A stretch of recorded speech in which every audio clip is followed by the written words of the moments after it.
Assalamualaikum, salam sejahtera buat kita semua. Perkenalkan, saya Tripena dengan NPM 2023100075. Saya Rafinati dengan NPM 20231025. Saya Nursifa Rita Syafika, NPM 2023-10232. Di sini kami akan menganalisis laporan keuangan PT Garuda Food Putra Putri Jaya Tbk 3 tahun terakhir dengan jenis rasio, profitabilitas, Solvabilitas, likuiditas. Yang pertama itu rasio probabilitas adalah rasio yang digunakan untuk mengukur kemampuan perusahaan dalam menghasilkan keuntungan atau mendapatkan laba. Semakin besar rasio profitabilitas yang dihasilkan, itu menunjukkan bahwa semakin baik keuangan suatu perusahaan.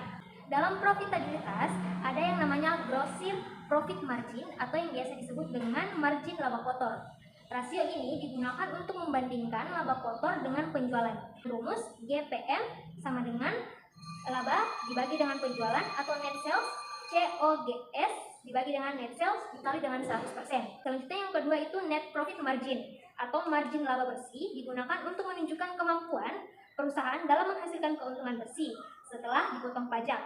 Nah, rumusnya ini adalah EAT atau net sales atau biasa disebut dengan laba bersih setelah bunga dan pajak dibagi dengan penjualan. Selanjutnya itu ROA atau ini digunakan untuk mengukur kemampuan perusahaan dalam menghasilkan laba dengan semua aktiva atau aset yang dimiliki dengan rumus EBIT dibagi dengan total aktiva atau biasa disebut dengan laba sebelum bunga dan pajak atau dibagi dengan total aset. Selanjutnya ROE. Rasio ini menunjukkan seberapa besar kontribusi ekuitas dalam menciptakan laba ROE. Yang baik biasanya di atas 5%. Kalau di bawah 5% artinya perusahaan tersebut kurang menghasilkan laba. Rumusnya itu AET dibagi dengan ekuitas. Selanjutnya menganalisis laporan keuangan PT Garuda Food Putra Putri Jaya Tbk untuk 3 tahun terakhir dengan rasio profitabilitas, yaitu gross profit margin.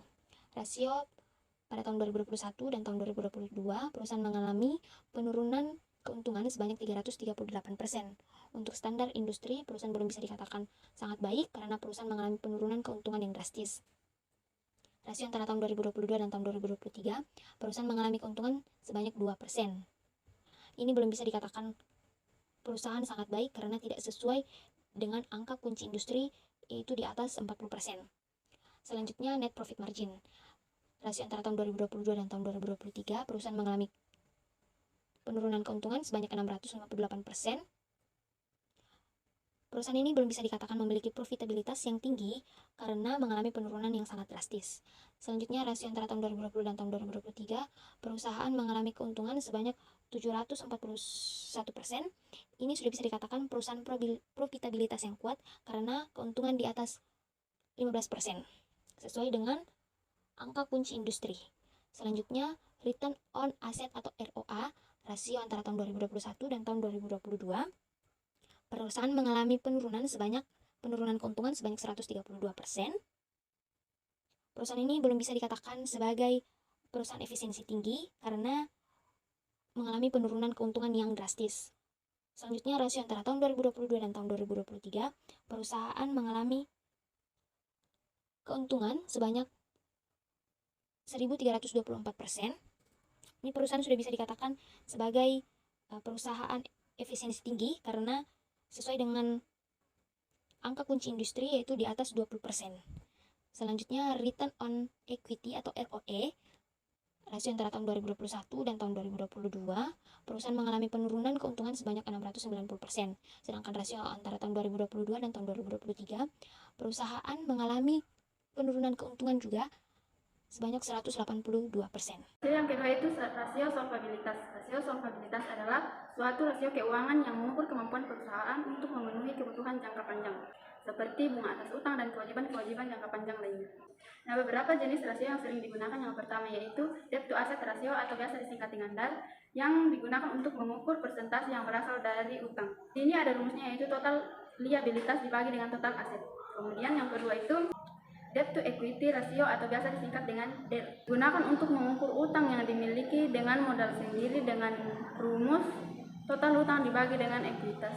Kemudian yang ketiga itu interest atau beban bunga, yaitu biaya yang harus dibayarkan perusahaan sebagai imbalan penggunaan uang yang dipinjam. Rumusnya itu EBIT dibagi dengan interest expenses. Oke, di sini saya akan menjelaskan tentang solvabilitas, rasio dari solvabilitas. Yang pertama itu debt to asset ratio atau biasa disingkat DAR. Nah, rasio dari 2021 ke 2022 itu mengalami peningkatan sebesar 1,06. Angka kunci dari DAR 2021-2022 itu termasuk konservatif.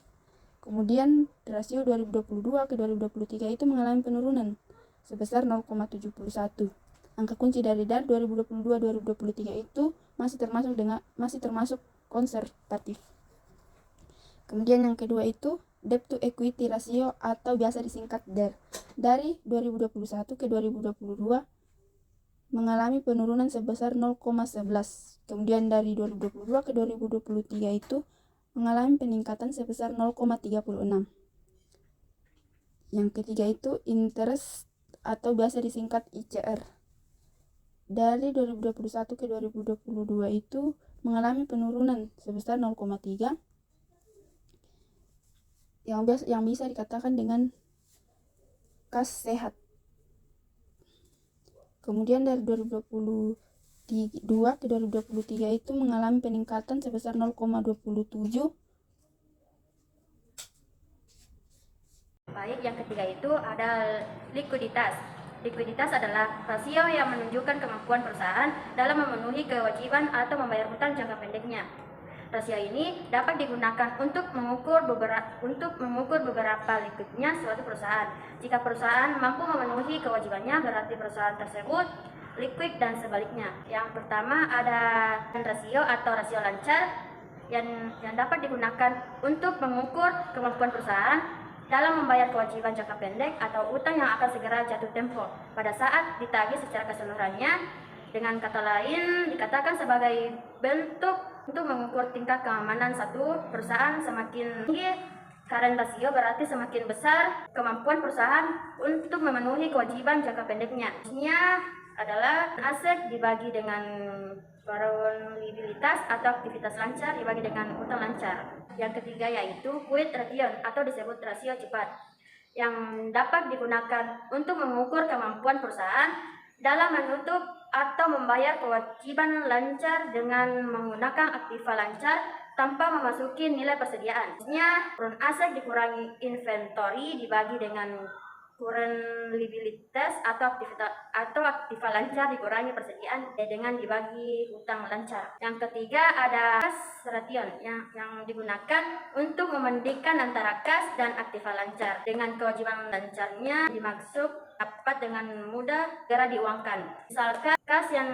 dapat diuangkan perusahaan yang disimpan di kantor yang di bank dalam bentuk rekening koran. Sama seperti quick ration yang tidak harus mencapai 100, karena kalau uang disimpan terlalu banyak di kas itu kan kurang baik, karena uangnya dapat dibedakan jika perusahaan penyimpanan di deposito dan lainnya. Rumusnya yaitu kas dibagi dengan kurang lebih kas dengan kasnya dan setara kas yang dibagi utang lancar dengan dikali 100%. Baik, sekian dari kelompok kami mengenai laporan analisis keuangan PT Garuda Food Putra Putri Jaya Tbk 3 tahun terakhir.